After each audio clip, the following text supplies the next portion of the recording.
sua Bíblia no Evangelho de João, capítulo 2.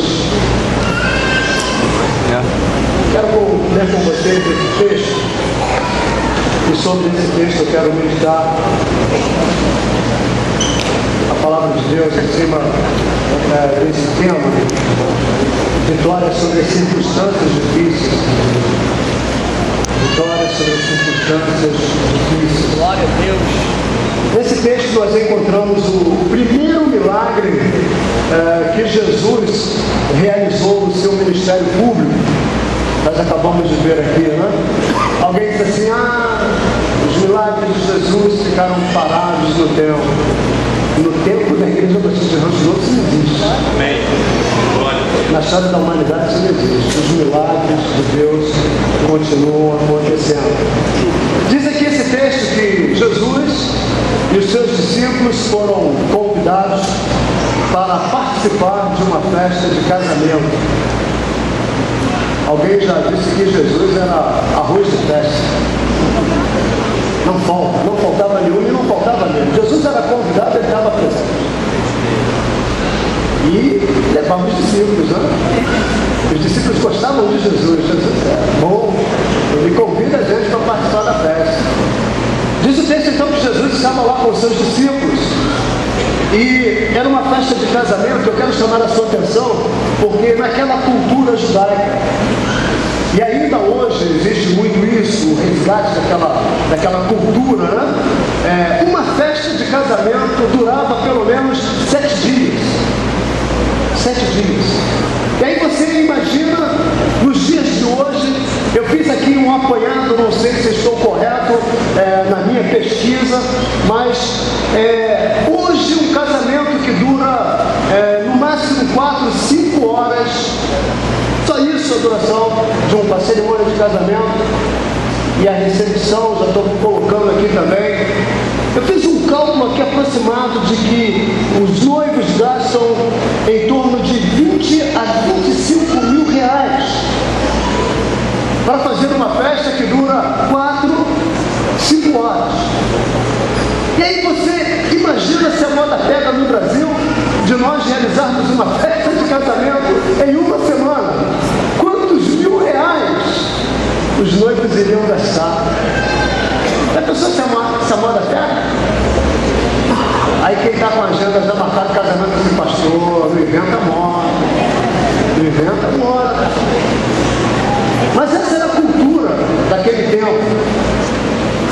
Mas o que me chama a atenção aqui no texto é que ele vai dizendo que em um dado momento aconteceu um problema muito grave naquela festa.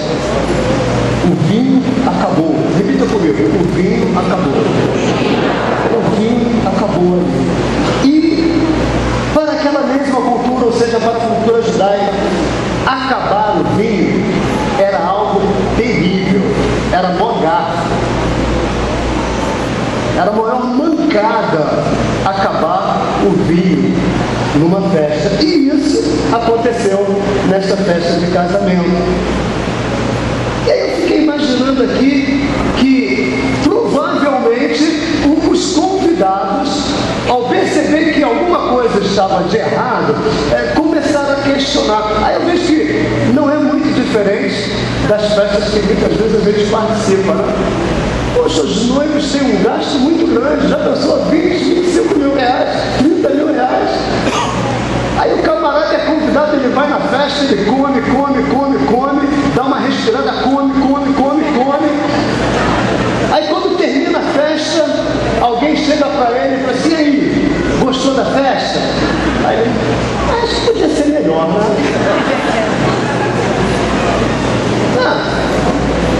Às vezes acontece isso. A gente vai nos casamentos aqui do povão da igreja, aí eu vejo que quando eu vou embora, tem gente que deixa até um prato cheinho, gente grande, meu Deus do céu. Já comeu tanto, ainda pega mais. Sem falar, fala baixinho aqui, né? Sem falar naquelas irmãs que levam uma bolsa escondida. Oi, tudo bem? Tudo bem, não? Toda festa tem isso, não? agora, segurança, isso aqui pode ser do tamanho da bolsa. Isso vai dar para janta, para o almoço e amanhã. Mas reclama, né? Vamos voltar nossas atenções aqui para o texto. Diz o texto que acontece naquela festa é um grande problema. Todos nós, eu quero crer que conhecemos muito bem o desfecho dessa história. Jesus transforma lá no final da festa, a Bíblia vai nos dizendo isso, Jesus transforma a água em vinho. E aquelas pessoas começam então a comentar que o vinho servido depois era melhor do que o primeiro, porque era ao contrário. Era o contrário, mas aqui naquela festa algo diferente aconteceu. E porque algo diferente aconteceu nessa festa, eu quero pegar alguns detalhes que aconteceu ali para a gente compartilhar. Eu quero bater um papo com vocês, compartilhar a respeito dessas características, dessas coisas interessantes que aconteceram ali, para nós alimentarmos também alguma coisa dentro da nossa vida material, dentro da nossa vida espiritual. Gente, o vinho, na palavra de Deus, significa alegria, felicidade, bem-estar. E talvez você venha hoje aqui e quem sabe você está vivendo o oposto. Talvez para você alegria, felicidade, satisfação, há muito tempo bateu asas e voou da história da sua vida. Você está aqui, você veio aqui, mas essa palavra começa agora a penetrar no teu coração, na tua história de vida, porque talvez isso esteja acontecendo com você. Você está, como diz por aí, sobrevivendo, porque a tua vida está marcada por infelicidade, tristezas, mágoas, situações contrárias. E aí eu quero chamar a sua atenção, porque nesse texto nós podemos extrair deles algumas lições preciosas, como eu já disse aqui, que podem ajudar, soerguer, levantar a nossa própria história de vida. A primeira coisa que eu encontro aqui nesse texto é que Jesus, ele se compadece das crises humanas. Versículo de número 3, eu pedi para que você abrisse a sua Bíblia lá em João capítulo 2. Vamos dar uma olhadinha lá no versículo de número 3, ou você pode acompanhar no multimídia. Diz assim: no terceiro dia houve um casamento em Caná da Galileia. A mãe de Jesus estava ali. Jesus e seus discípulos também haviam sido convidados para estar no casamento. Tendo acabado o vinho, a mãe de Jesus lhe disse: eles não têm mais vinho. Quero chamar a sua atenção para uma coisa. Gente, olha, Jesus, ele nunca fica indiferente aos nossos problemas. Fala para a pessoa que está ao seu lado assim: olha, Jesus não está indiferente ao teu problema. Fala, em nome de Jesus, fala aí. Às vezes, nós somos surpreendidos por situações que, de fato, fogem do nosso controle. Quantas vezes nós estamos administrando uma situação contrária, mas de repente as coisas vão se complicando, fogem completamente do nosso controle. Ou seja, o vinho também acaba na história da nossa vida. O que significa vinho? Alegria, felicidade, bem-estar. Isso muitas vezes não acontece comigo e também não acontece com você. Ou seja, é quando os nossos recursos, as nossas possibilidades começam a se esgotar. E aí, meu irmão, presta bem atenção: se o vinho está acabando na sua história familiar, se o vinho do seu casamento está acabando, se é o vinho do seu emprego, se é o vinho de uma vida afetiva, lembre-se sempre disso, que Jesus está sensível a tudo que está acontecendo na história da tua vida. Agora, muito mais do que isso tudo que eu estou te falando, Jesus é a solução quando o nosso vinho acaba. Segunda coisa, Jesus sabe o momento certo de agir em nossa vida. Dá uma olhadinha no versículo de número 4. Disse-lhe Jesus, falando com a sua mãe: mulher, que tenho eu contigo? Ainda não é chegada a minha hora. Sabe qual é a lição que eu aprendo aqui, gente? Nem sempre no momento que nós mais esperamos que aconteça alguma coisa, ou que venha a resposta, nem sempre o meu momento é o momento de Deus. Essa semana, melhor foi ontem, a minha mente está assim, né? Foi ontem que isso aconteceu. Eu estou achando que foi algum tempo atrás, mas foi ontem. Meu irmão ligou para mim, e a gente há muito tempo batia um papo, começamos a conversar, e aí começa aquela brincadeira e tal, e a conversa vai ficando séria. Ele fala, mano, deixa eu te falar uma coisa. Eu estou aprendendo uma lição muito grande. Você já tinha me falado a respeito disso. Eu estou aprendendo com Deus a me satisfazer com a vontade dele no momento certo. Sabe por quê? Porque eu sempre achava que Deus estava atrasado na história da minha vida. E agora eu estou vendo que tem um momento certo. Se eu fosse fazer as coisas no meu momento, não daria certo. E as coisas só estão dando certo porque eu estou dentro da vontade de Deus. Muitas vezes as coisas não vão acontecer, querido, no teu momento, mas no tempo de Deus. Em outras palavras, eu quero dizer para você que você precisa aprender a administrar a sua vida, não com a nossa lógica, mas com a lógica de Deus, não com o nosso tempo, mas com o kairos de Deus, não com a nossa vontade, mas com a vontade de Deus. Em outras palavras, o que ele está dizendo aqui, Jesus estava falando para a mãe dele, ainda não. E talvez, olha aqui para mim, Deus esteja dizendo para você, ainda não. Mas isso não quer dizer que a resposta definitiva seja não. Jesus quer ter um tempo, Jesus quer ver o tempo oportuno, o melhor tempo, para colocar a mão dele sobre a tua vida, sobre a tua cabeça e dizer, meu filho, recebe a tua bênção agora, porque agora é o meu tempo. O tempo de Deus não é o meu tempo. O tempo de Deus não é o teu tempo. Olha aqui para mim, querido. Se Deus não opera aquele milagre, e talvez você esteja esperando o milagre, Deus ainda não esperou. Lembre-se sempre disso. Ele, somente o nosso Deus, somente Ele, sabe exatamente o momento, a hora certa de nos abençoar. Esse ainda não pode estar terminando agora. Você quer levantar sua mão por alguns minutos? Porque esse exato momento, Deus pode estar falando, o agora não, acabou. Agora chegou a hora de você ser abençoado. Você recebe essa palavra? Eu já falo de novo essa palavra. Eu preciso da minha parte, da tua parte. Precisa ter paciência. E uma outra coisa que esse texto aqui vai me ensinando: quanto mais tarde chega a intervenção de Deus, significa que maior vai ser a minha experiência de fé. Amém, igreja? Maior vai ser o nosso tempo de fé. Então, eu quero que você entenda isso. Não permita que a falta de fé nesse tempo de espera tome conta de você. Se está demorando um pouquinho, aumente ainda mais o exercício da tua fé, porque vai chegar o dia, e esse dia pode ser agora, que o Senhor vai te abençoar. Terceiro, o único meio para superar as crises, gente, é seguir as orientações de Deus. Não tem como. Dá uma olhadinha no versículo de número 5. Sua mãe disse aos serventes, fazei tudo quanto ele vos disser. Sabe, Deus conhece todas as circunstâncias, situações que nos envolvem. A gente às vezes pensa que não, mas Deus conhece. Ele sabe exatamente o que devemos fazer em qualquer situação.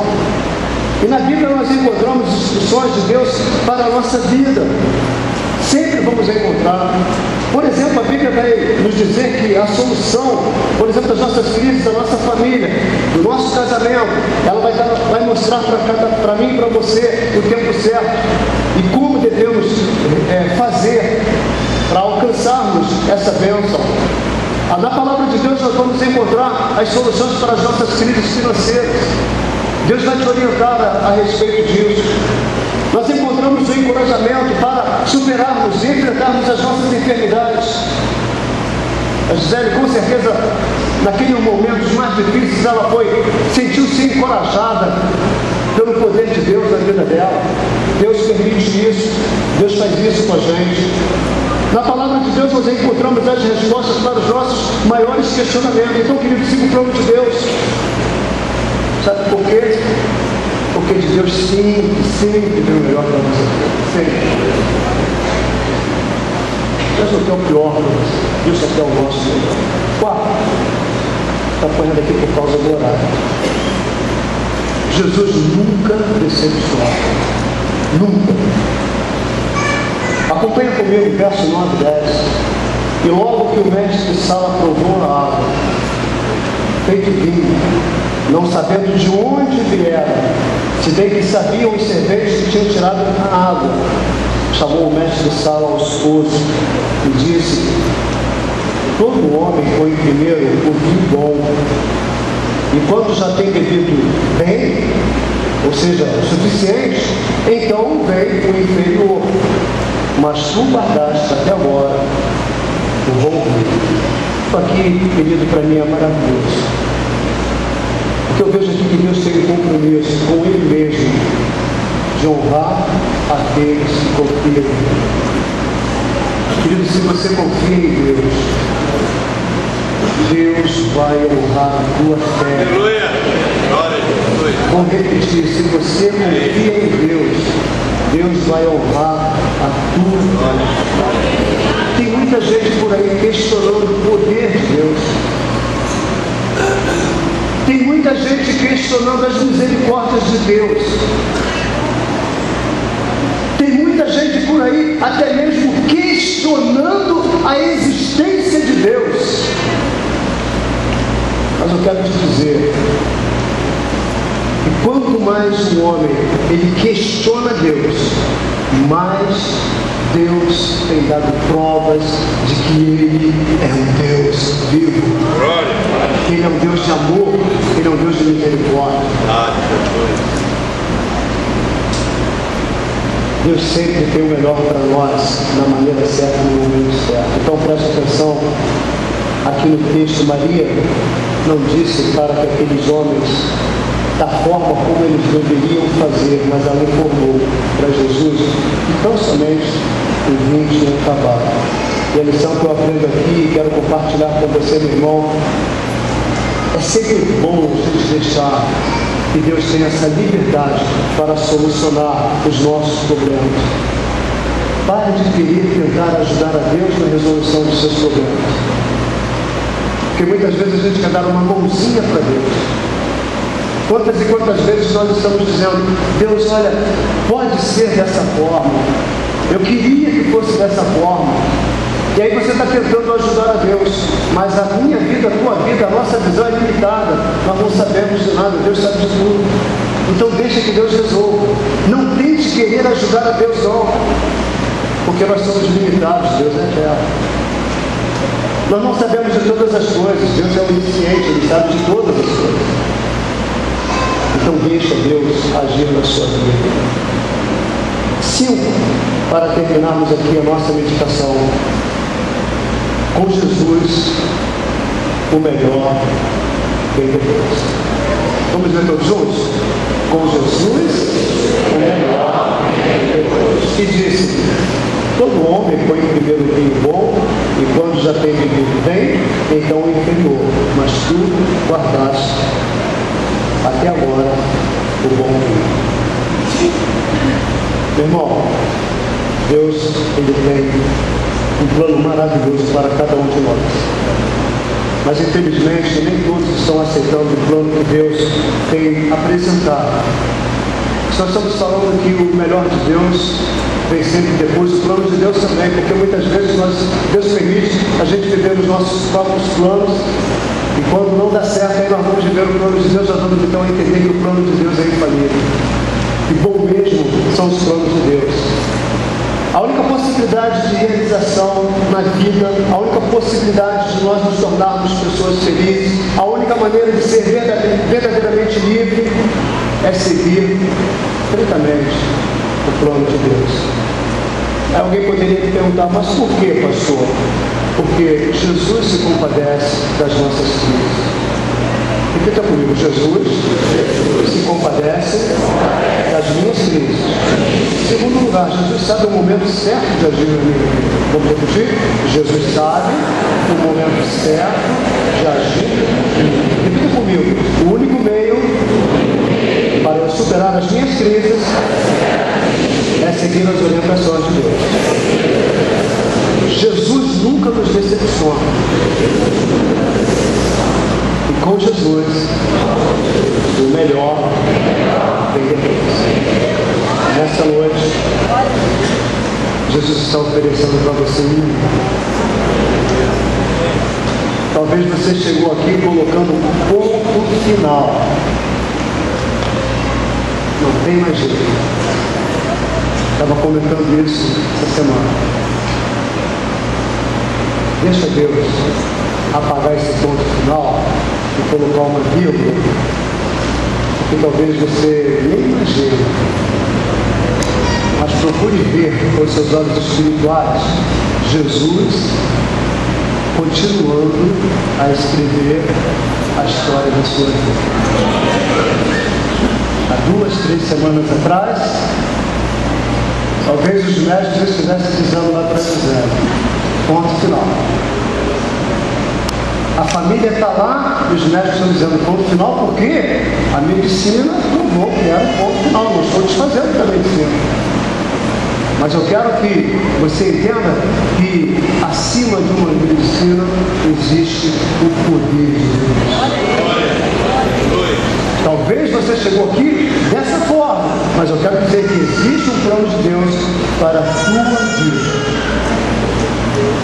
Jesus está aqui pronto para transformar a sua vida também. O que podemos fazer nunca pode ser comparado com aquilo que Jesus pode fazer. E aí você pode me perguntar, pastor, o que Jesus pode fazer na minha vida? Preste atenção aqui. Jesus pode fazer das suas aflições nesta noite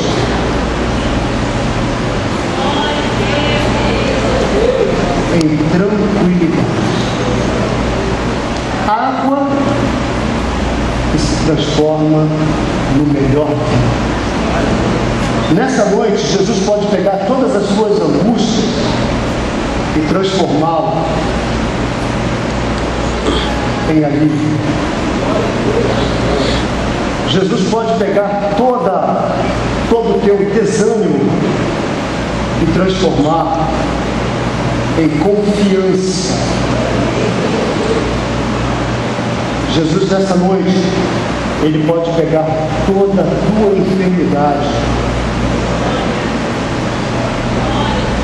e transformar em cura. Jesus, nessa noite, pode pegar todas as suas brigas, todos os desentendimentos familiares, eclesiásticos, contendas. Jesus pode pegar as nossas brigas e transformar em comunhão. Agora preste atenção para isso. Essa é a jarra da tempestade. Jesus pode pegar todas as tempestades da tua vida e transformá-las em bonança. Só Jesus tem o poder de transformar água no melhor vinho. E é isso que Ele quer fazer com você na sua vida. Jesus quer transformar aquilo que é ruim, que está sendo tão ruim para você, em vinho no melhor vinho. Porque o melhor de Deus ainda está por vir. Pode colocar a sua cabeça?